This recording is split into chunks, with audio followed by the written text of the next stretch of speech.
Good morning from WKYT News. I'm Bill Bryant. We welcome you to Kentucky Newsmakers, and happy Father's Day to the dads out there. Later we'll hear from Crinda Francke, the president and the CEO of ExecuTrain, who was recently named Kentucky's Small Business Person of the Year. We'll talk about how things have changed since she founded her Lexington-based company in 1999, some of the factors out there in the workplace today. But first, Democratic candidate for Congress David Kloiber is here. Kloiber is a former Lexington City Councilman who ran for mayor in 2022. Kloiber grew up in Lexington. He went to UK before setting off on a business career that took him around the country.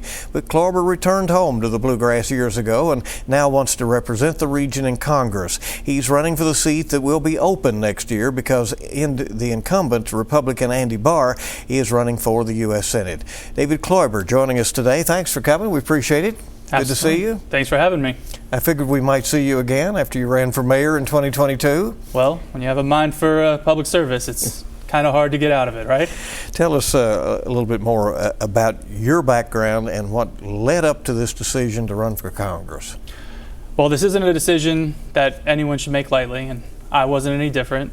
Took a lot of conversations with my family and my friends and community leaders, but at the end of the day, we all decided that it would be a great opportunity to be able to help the community, and that's really what I'm trying to do with all these endeavors, is just trying to help make the community I live in better for my kids, my family, and everyone's families. Tell us about your growing up in Lexington. Then you did go away and you came back. Yeah, I grew up here. I went to Lexington Catholic and went to UK, and then left to start a company and a family. But as soon as my kids were just starting to walk, I moved everyone back here and made sure that we were in the perfect place to raise our kids, because this is where I always wanted to raise my family, was right here where I grew up. You're in the financial services and also you run a family foundation, right? That is correct, yeah. Mm-hmm. The region has been represented by Republican Andy Barr since 2012. Why do you believe that the Central Kentucky seat may be flippable to Democrats? Well, I think it's more important to talk about who we want in the seat instead of what party they're from, right? It's a question of who's going to represent us and have the experience and knowledge that's going to get us the results we want here in Kentucky. Now, I've been a jobs creator. I've created jobs in different sectors all over the country, and I want to put all that focus and energy right here into Central Kentucky, because more jobs means more opportunities, means more of an ability to provide for our families, and who can argue with any of that? So you see the job in Congress is more centered on local issues, is it fair to say? Well, all politics is local at the end of the day, but we get a lot of noise out of Washington. And when I talk to people, the first thing they tell me is, we don't want to deal with all of this noise coming out of Washington. We want to focus on the things that matter to us, and that's jobs, healthcare, housing, and education. Just those pillars of our community that really make this place a great place to raise your kids and to live. Yeah. But if you're elected and you go up there, you're in the noise, and you know that, right? Absolutely. So yeah. Mr. Kloiber, let's talk about some of the issues. Democrats have opposed House Resolution 1, what President Trump calls the big, beautiful bill. It's largely out of concerns about cuts, possibly including Medicaid. Do you share those concerns? Big, beautiful bill. Now, it's a fun thing to say, but I think we're all getting a little tired of talking about it. But the concept here is that we have this large omnibus bill. Have you read through it at all? It's 1,000 pages long.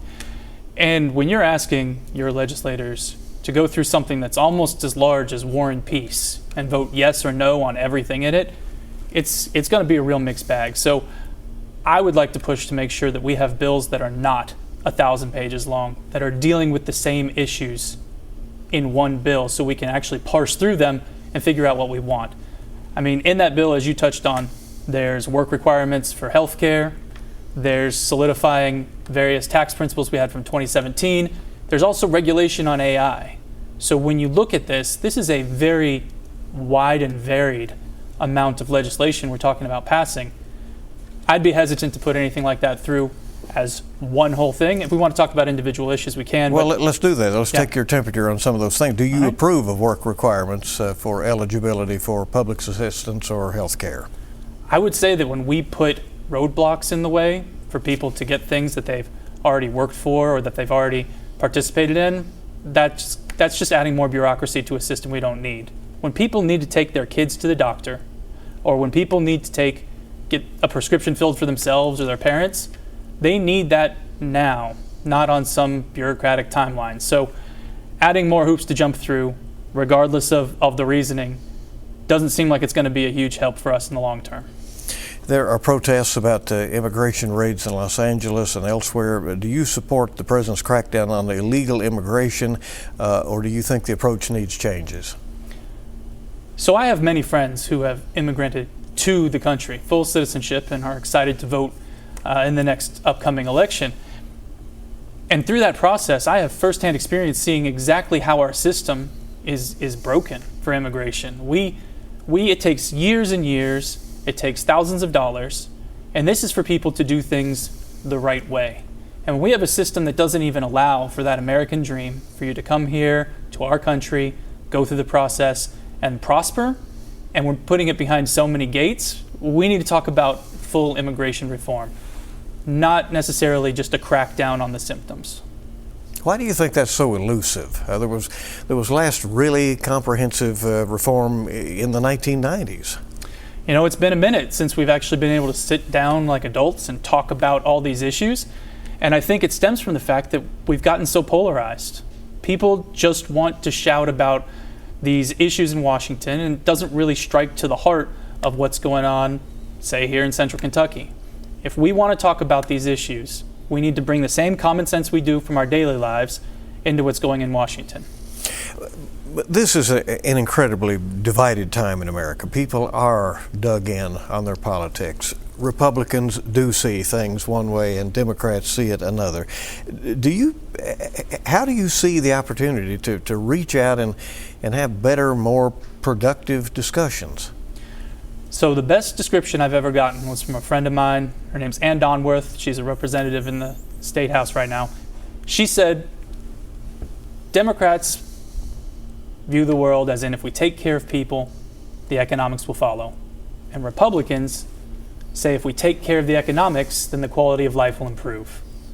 Now, maybe not everybody falls into those views of things, but I can see that from both sides. I can talk to somebody who's looking at that from both sides. If we're all about talking about taking care of people and dealing with the economics, we can have a fruitful conversation. So, in my mind, reaching across the aisle is as simple as saying, we may disagree on the method, but as long as we agree that it's about people and making sure there's stability in the economy, I think we can come to any resolution.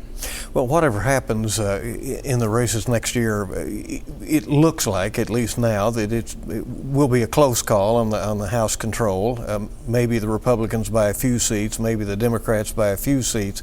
So there is that every reason to try to bridge that gap some, right? If 100%. If it's going to be close. Well, regardless of who's there, you want people who are going to be working together to get those results that you want to see.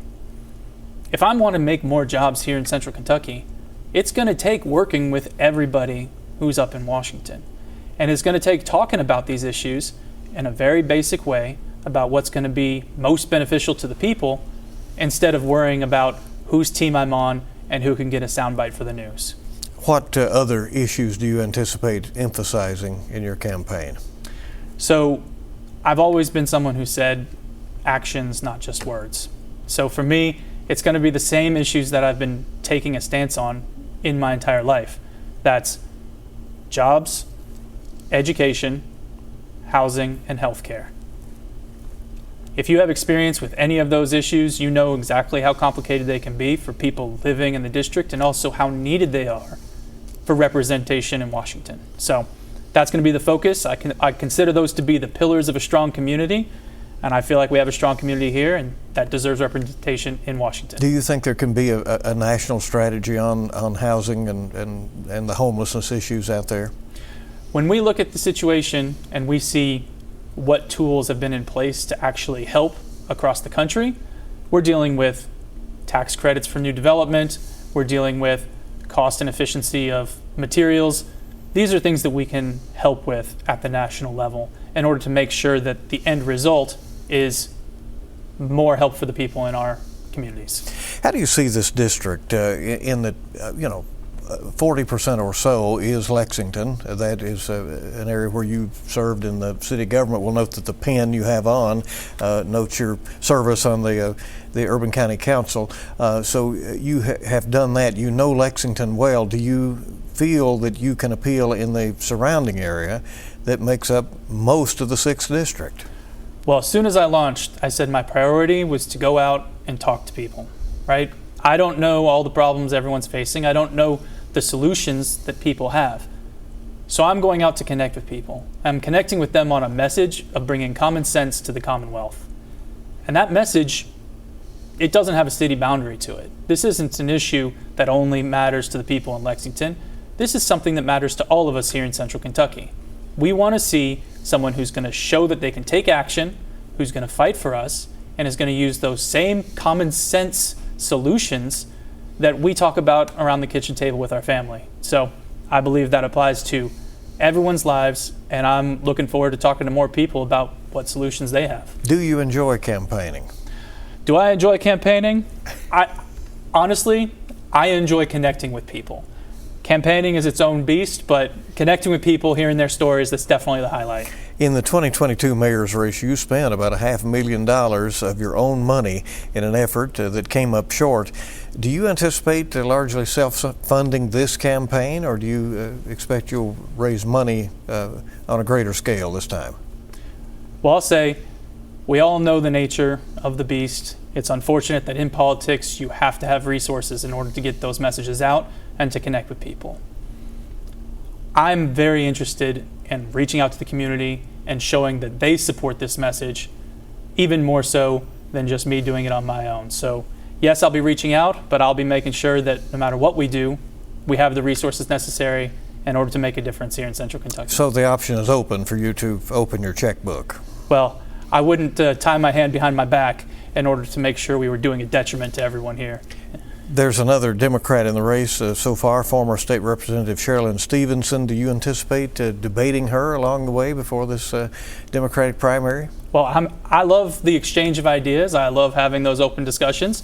I'm open to it at any time to have those discussions in a moderated forum or otherwise.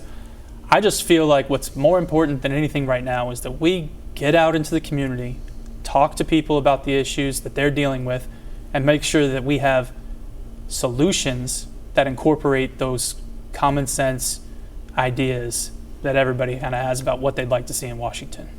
So you anticipate a lot of situations where there are conversations in the campaign? Absolutely. I think that, the old adage from kindergarten, you got 2 ears and 1 mouth, so listen twice as much as you speak.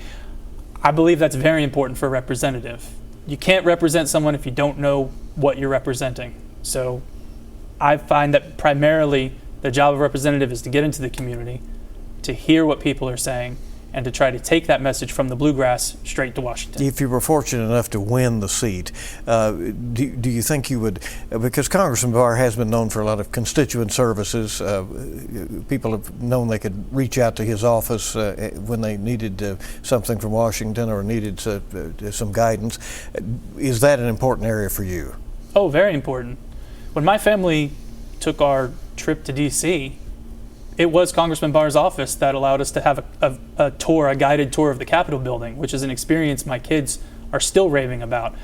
So I think it's important that you are providing those services to the community that you have access to as a representative. So 100%, I think that no matter who's in that seat, they're going to make sure that they're pushing those forward for the community. David Kloiber, Democratic candidate for Congress, thanks for coming. We appreciate it. We'll see you along the way, right? Yep. All right. Everybody stay with us in just a moment. Lexington business leader Crinda Francke on winning a major award and leadership and how the workplace is changing. WKYT's Kentucky Newsmakers will continue. As you should. Welcome back to WKYT's Kentucky Newsmakers. The workplace is changing, and so is the skill set for those who lead companies and organizations. Crinda Francke has trained executives for more than a quarter of a century with her business ExecuTrain. Recently, Francke was recognized as the Kentucky Small Business Person of the Year.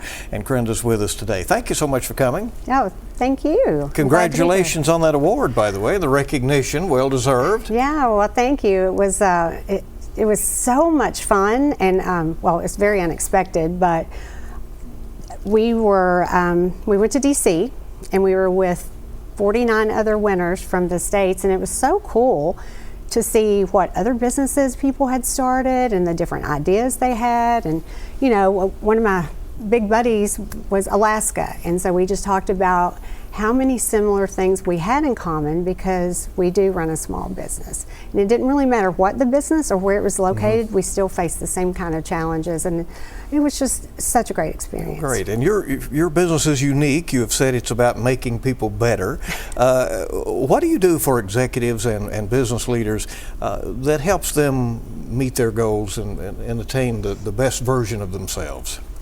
Well, we help executives, but I think one of the biggest things we do is help them move the bottom line or add to the bottom line, because the cost of turnover and errors and just low productivity really cost companies a lot of money. So where we come in and I think make the biggest impact is that we help train their employees, and we help them be better at their jobs, and maybe it's soft skills, because there was a time when we had all face-to-face communication. We met in person, and now there's so much done virtually and either via text. There's a lot of communication skills that people have lost or maybe never had. So we help with communication, conflict, computer skills, and I think that's one of the biggest things we do for executives is help make their team better, and which in turn probably makes them look better. Is retention of the workforce easier than going out and recruiting new employees? Oh, absolutely, absolutely. And we're in a labor market where you have to reskill and upskill your employees. It's just getting more challenging to find employees as well as keep them. So the more you invest into your company, as well as Gen Z really values continual learning. They want their employer to invest in them. They want to continue to grow. So the more employers do that, the more they're going to be able to hang on to their folks. What do you say to young men and women as they prepare for the future? That you know, the old "you didn't start the fire, but yet they are the future," and so there is that intergenerational workforce where maybe some people in their 20s are working with people in their 60s or even 70s. It's quite an interesting place out there now. Yeah, it really is. There's, you know, at least 5 generations in the workforce. People are living longer, so therefore they're working longer, and 5, maybe 6. But you know, it's challenging because someone, even me, I find myself sometimes feeling a little bit old, and I'm like, well, that's not the way I would have done it, or oh, the work ethic. This worked in '95. Right? Yeah. And you know, and it's really not a workplace anymore. As younger and younger folks enter the workspace, I think we wore our work till you drop. That culture was, you know, if you didn't work 50 or 60 hours, I mean, it was a badge of honor. And now people really value work-life balance. So Gen Z and younger. But then you've still got the old archaic workhorses, and so we have a hard time, you know, sometimes they may seem a little lackadaisical, and then they probably think we have no life outside of work, which I don't know. I think I do, but both can be true. Both can be true. Absolutely, both can be true. I say work-life balance is a moving target anyway, right? Yeah. You can have it all. You can't have it all at the same time. But there's just so many nuances with those different generations in the workplace. But I think I'll put you in the bucket with me. We're out here a little bit. We have as much to learn from them about adaptability and curiosity as they do from us about it's okay to know how things have been done, but then we need to go, well, how could they be done better or easier, or maybe just not have to be a 60-hour work week. No, I agree with that. They have lived with the technology their whole lives, so that's so easy. It is so easy. Yeah, it is interesting. How do you suggest that people do evolve, or that they at least acknowledge within themselves they need to evolve to stay relevant in the workforce? Well, you can almost just look around and go, oh, I don't even know how to do all that on my iPhone, right? So I think you have to be comfortable with continual learning, be ready to learn. And I don't think that really applies to just one age group or another. You know, if I hire a new employee and they're young and maybe I'm their first job, I don't expect them to know everything, but I do expect them to try to learn and to want to be eager and to adapt. I know my niece started a new job about a month ago and she was so scared. She goes, everybody's going to know more than me and that makes me really nervous. And I said, they don't expect you to know as much, but they do expect you to try. So, you know, just to continue and try and learn. But, you know, it's not always easy to teach an old dog a new trick, is it? That's right. What is the good workplace culture where everybody recognizes that everybody has a right to be there, that everybody is rowing in the same direction, and that there is this acknowledgement that there may be different ways to do the same thing? Yeah, and that's challenging because the workplace has changed. Hybrid and remote is here to stay, and it's the new normal. And building a culture within an organization prior to remote work involved, you know, chats around the water cooler and pizza at lunch and doing this, and you built a team and a camaraderie where it felt like a family. Well, today's workplace, we have to find more creative ways to do that. So how do we collaborate? How do we use technology? Do we still come in and have, you know, face-to-face meetings so that you have still that personal interaction? But it's really important that you share your goals and communicate what the company's mission statement is, why we're here, how we're going to grow, so that everybody feels a part of it. So the pandemic shift was real, and it is here to stay to some extent. Yeah, to some extent. Now, I've seen a lot of larger companies calling everybody back to the workplace, and there's always seems to be like a sudden shift. Okay, we'll all go remote. Okay, now we'll bring everybody back, and I do think the hybrid approach is here to stay. I think there's some validity in giving people a day that they work from home or that sort of thing. It helps with their work-life balance, their stress level. So I don't really think that's going to go away, nor do I think it should. I am a big proponent of personal interaction and communication when you can look someone in the eye. And so often on Teams meetings or Zoom, I think people think they're very good at multitasking, so they're in a meeting, but they're also doing the grocery list and something else over here. And I probably am guilty of it too. So, but you can really only concentrate on one thing at a time. Yeah. My father-in-law, and this is also biblical, but said a person can only serve one master. So you can only do one thing well at a time. Women are much more often in positions of leadership these days. More women are in college than men. More women are going to professional schools here in Kentucky, such as law school and dentistry and so on. Is the playing field level now? Well, it's certainly much more level than when I started. I started in IT training, and there were hardly any females in information technology when I started. So that has definitely changed. There's a lot more females in STEM and in supervisory roles and leadership roles. So it's definitely changed and increased. You know, women are good leaders. They're good to be in those positions. We're very empathetic. We're very intuitive, and we care about there being a cohesion among the team. And not to say that men don't, but we have lots of innate qualities that just make us a natural leader, I think. Artificial intelligence is going to be a part of the landscape. I knew you were going to ask me about that. Well, of course, that's all anybody talks about. Maybe it talks about us. But, you know, there are efforts to regulate it and harness it and to figure out where we're all going with this. How should businesses prepare to integrate the positive aspects of AI and try to avoid problems with it? Well, AI is not the present. I mean, the future. It's certainly the present. Yeah. And you hear a lot of people say AI is going to take jobs away, and that is simply not the case. Jobs are evolving because of AI. AI won't take your job away, but someone that's comfortable using AI will take your job away. And executives that embrace AI and use it, like you said, the right way, for collaboration, for data-driven business decision-making, they're the ones that are going to excel. The executives that hold out and say, I'm not doing it, don't want anything to do with AI, they're going to have a very hard time competing in today's market and future market. 30 years ago, people just got a computer on their desk, and that's how we started a company. They didn't know how to use it.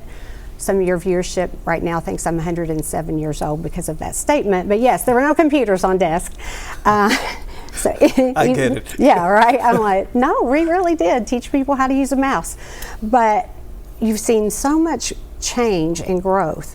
But the last 4 years has been the biggest, most rapid change in technology. And a lot of that is due to AI. But you can embed it within workflows so your sales team can work smarter rather, not harder, smarter.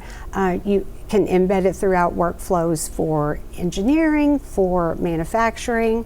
It can comprehend and process so much data so quickly. It really does allow a company to be much more agile when it's used correctly. To empower someone to make a better decision. Mm-hmm. Yeah. Mm-hmm. Yeah, definitely. I use it all the time. I love it. We use it at ExecuTrain. We actually have training. We have everything from awareness, telling you, okay, here's what AI really means, to use cases. Here's how you can use AI in a sales team. Here's how you can use it in production, all the way to security, because you're going to see a lot of things around security. By the way, I always say please and thank you to my AI friend. I call her Al. Or call him Al. I always say please and thank you, so when the robots take over the world. How polite. Yeah, well, Again, I need to be my friend. Thank you for coming, and we appreciate you very much, and congrats again. Thank you. I really appreciate it. Crinda Francke with ExecuTrain. We'll wrap up Kentucky Newsmakers in a moment. We sure appreciate you being with us for this edition of Kentucky Newsmakers. Stay with WKYT for the latest news, and we hope you make it a good week ahead.